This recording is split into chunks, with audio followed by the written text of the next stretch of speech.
Hello प्यारे दोस्तों, कैसे हैं आप सब? आज के इस वीडियो में देखेंगे कि कक्षा 5 हिंदी यह भाषा भारती दिया है कि उन्नत खेती उत्तम खेती। ये हमारा चैप्टर नंबर जो दिया था ये हमें 22 जो दिया है। तो चलिए इसमें जितना भी प्रश्न दिया जाएगा सभी को हम लोग एक एक करके सोल्व करेंगे। जैसा कि आप सब देखते हैं कि निम्नलिखित शब्दों के अर्थ का शब्दकोश से खोज के लिखने के, हालांकि यह बहुत ही आसान है, बुक में दिया गया है, ज्यादा कोई कठिन नहीं। तो इसको हम लोग छोड़ देते हैं। इसके आगे जो पूछा था 2 में के निम्नलिखित प्रश्नों के उत्तर देने के लिए ये बिल्कुल सही। यहाँ से मैं आपको बताता हूँ। मेन प्रश्न यही है कि राजेंद्र की परिवार की आय का साधन क्या था? आय का मतलब जो उनके घर में जो घर चलता था तो उनका काम क्या था? तो लिखना है कि राजेंद्र के परिवार की आय का मुख्य साधन क्या था? कृषि। मतलब उसके घर में कृषि से ही उनके घर चलता था। ठीक है, कृषि का मतलब होता है खेती। तो चलिए अब हम देखते हैं। आगे दिया था कि राजेंद्र ने, कहा गया मेरे दोस्त की, राजेंद्र ने धान की फसल को कैसे बोया था? तो लिखना है कि राजेंद्र ने धान के अच्छी उपज और जल्दी पकने वाले, यहाँ पर आपको क्या थोड़ा सा गलती हो, यहाँ पे बीज होगा, क्या होगा? बीज। ठीक है, बीज अच्छी दुकान से लिए तथा धान की पौधारोपण पद्धति द्वारा रोपाई की। मतलब नियम के अनुसार वो रोपे कि किस तरह ये अधिक उपजाऊ हो सकता है। उसके बाद ये कि फसल खराब होने पर सरकार किसानों को क्या मदद देती है? क्या फसल अगर खराब हो जाता है तो सरकार उन्हें, तो लिखना है कि फसल अगर खराब होने पर सरकार किसानों को फसल बीमा के द्वारा आर्थिक मदद देती है। क्या कहती है? फसल किसानों को फसल बीमा के द्वारा आर्थिक मदद देती है। ठीक है दोस्तों। चलिए दोस्तों अब हमारा देखते हैं घ नंबर दिया था। ये जैविक खाद किस प्रकार उपयोगी है? कहा है जैविक खाद जो है वो कहा है किस प्रकार उपयोगी है? तो लिखना है कि जैविक खाद खेती की उर्वरकता बढ़ाने में उपयोगी। किसमें? तो उर्वरकता बढ़ाने में क्या, तो उपयोगी है।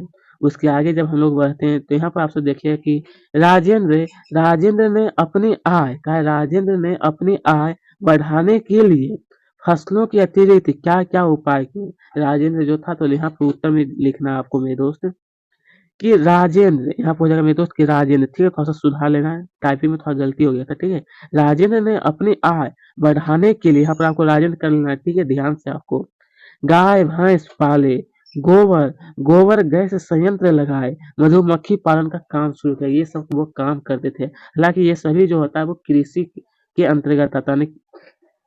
उसके बाद जब हम लोग आगे बढ़ते हैं, चरण में दिया था कि प्रशासन ने राजेंद्र को सम्मानित करने का निर्णय क्यों किया? निर्णय जो था वो क्यों लिया था? तो यहाँ पर लिखना है कि प्रशासन प्रशासन ने राजेंद्र द्वारा आधुनिक खेती के तौर तरीके, बैंकों, कृषि अधिकारी, ग्राम पंचायत आदि से सहयोग लेकर उत्तम खेती की थी। क्या थी? तो उत्तम खेती की थी। इसलिए सम्मानित करने का निर्माण लिया था। इसके लिए तो सम्मानित करने का निर्णय जो था वो लिया था। ठीक है, तो चलिए दोस्तों अब हम लोग आगे बढ़ते हैं। यहाँ पर देखते हैं सही विकल्प का आपको चुनकर लिखने के लिए। यहाँ पर देखते हैं सबसे पहले दिया कि राजेंद्र ने ऋण कहाँ से लिए थे? ऋण जो था इसका राइट आंसर होगा बैंक से। कहाँ से लिए थे? तो बैंक से। ठीक है, अब हम लोग देखते हैं कि राजेंद्र ने ऋण लेकर क्या खरीदा था? राजेंद्र जो था मेरे दोस्त वो कहा है ऋण लेकर क्या खरीदा? तो लिखना है कि उन्नत बीज, खाद व कीटनाशक ऋण लेकर के वही खरीदे थे।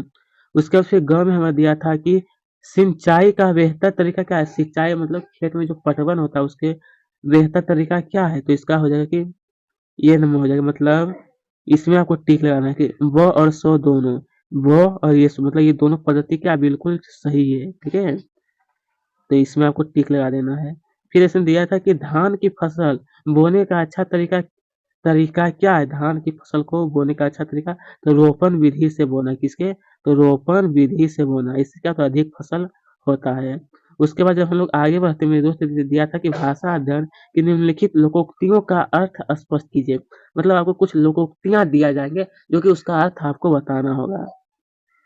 जैसे कि यहाँ पे आपसे देखिएगा तो दिया था सबसे पहले कि इस कान से सुनकर उस कान से उड़ा देना। तो इसका उत्तर में आपको यहाँ पर सामने में आपको उत्तर लिखना है कि बिल्कुल ध्यान ना देना, आम के आम गुठलियों के दाम। तो इसका उत्तर में आपको क्या लिखना है? तो लिखना है उत्तर में कि एक कार्य करने पर दोहरा लाभ होना। क्या होगा? एक कार्य करने पर दोहरा लाभ। फिर जैसे गौ में दिया कि खरबूजे को देखकर खरबूजा रंग बदलता है। खरबूजे को देखकर खरबूजा तो लिखना है कि एक को देखकर दूसरे को वैसा ही बनता है, वैसा ही बनता है। फिर देखिए यह घ नंबर दिया है कि उत्तम खेती मध्यम वान, निष्कृष्ट चाकरी भीख निदान। तो इसका अर्थ यहाँ पर दिया है, ये पूरा आपको लिख देना है, ठीक है। चलिए दोस्तों, अब हम लोग देखते हैं कि अब आगे दिया था मेरे दोस्त कि पाठ में आए अंग्रेजी भाषा के शब्द को लिखिए। पाठ में कहा है कौन कौन शब्द जो था वो अंग्रेजी में प्रयोग किया गया था, जो कि आपको लिखना है। तो यहाँ पर इसने दिया है कि बैंक, स्प्रिंगलर, बीमा, पंप, ड्रिप और पाइप, ये सब क्या इंग्लिश वर्ड है, शब्द है। उसके बाद यह है कि निम्नलिखित प्रश्नों में से मूल शब्द में प्रत्यय अलग कीजिए। प्रत्यय का मतलब आपको समझ आता होगा। जैसे प्राकृतिक में हो जाएगा प्राकृत प्लस इक, रसायन रस रासायनिक का हो जाएगा मेरे दोस्त, यहाँ पर बराबर रसायन का होगा मेरे दोस्त कि रसायन प्लस इक, जैविक का क्या होगा जैव प्लस इक, प्रशासनिक प्रशासनिक का क्या होगा मेरे दोस्त प्रशासन प्लस इक। बस यही आपको लिखना था, जो मैं आपको अच्छी तरह से बता रहा हूँ। उसके बाद जैसे प्रश्न 4 में दिया था कि संधि विच्छेद की, संधि विच्छेद आपको करना है। जैसे यहाँ दिया था कि देहावसान, तो देह प्लस अवसान होता है। सदुपयोग का क्या होगा सद प्लस उपयोग, ये सब हमारा संधि विच्छेद कहलाता है। अधिकांश का हो जाएगा मेरे दोस्त की अधिक प्लस अंश। राजेंद्र का हो जाएगा राजा प्लस इंद्र। बस यही आपको लिखना था। चलिए, फिर जब हम लोग इसी प्रकार से जब आगे बढ़ते हैं तो और भी बहुत सारा प्रश्न पूछा था कि निम्नलिखित शब्दों के हिंदी समानार्थी शब्द लिखिए। मतलब इसी जैसे रुपया का है, जैसे रुपया होता है उसको हम लोग और क्या बोल सकते हैं, बस उसी को हम लोग कहते हैं समानार्थी शब्द। तो रुपया को हम लोग पैसा बोलते हैं, फैसला को हम लोग न्याय बोलते हैं, जरूरत को हम लोग आवश्यकता बोलते हैं, शुरू को हम लोग प्रारंभ बोलते हैं। उसके बाद जब देखते हैं आगे तो दिया था नुकसान को हम लोग हानि बोलते हैं, नुकसान को क्या बोलते हैं हानि। भूमि को हम लोग जमीन बोलते हैं, जिम्मेदारी को हम लोग उत्तरदायी बोलते हैं, खुशी को हम लोग प्रसन्नता बोलते हैं और तरीका को हम लोग धर्म कहते हैं। बस यही आपको नोट अपने अच्छी तरह से नोटबुक में नोट कर लेना है। फिर जब देखते हैं कि किसने कहा है, किससे कहा है, किसने किससे कहा कि यदि गाँव का हर व्यक्ति शहर में रहने लगेगा तो कैसे काम चलेगा। तो ये बात किसने कहा था, तो इसका उत्तर यहीं पर आपको लिखना होगा कि राजेंद्र ने अपनी माँ से कहा था अरे कि सबसे पहले तुम्हें अपने खेतों में उचित जल प्रबंधन करना चाहिए। तो ये बात जो था वो हरीश वर्मा ने राजेंद्र से कहा था। ठीक है प्यारे दोस्तों, तो आज का ये वीडियो हमारा यहीं पे समाप्त होता है।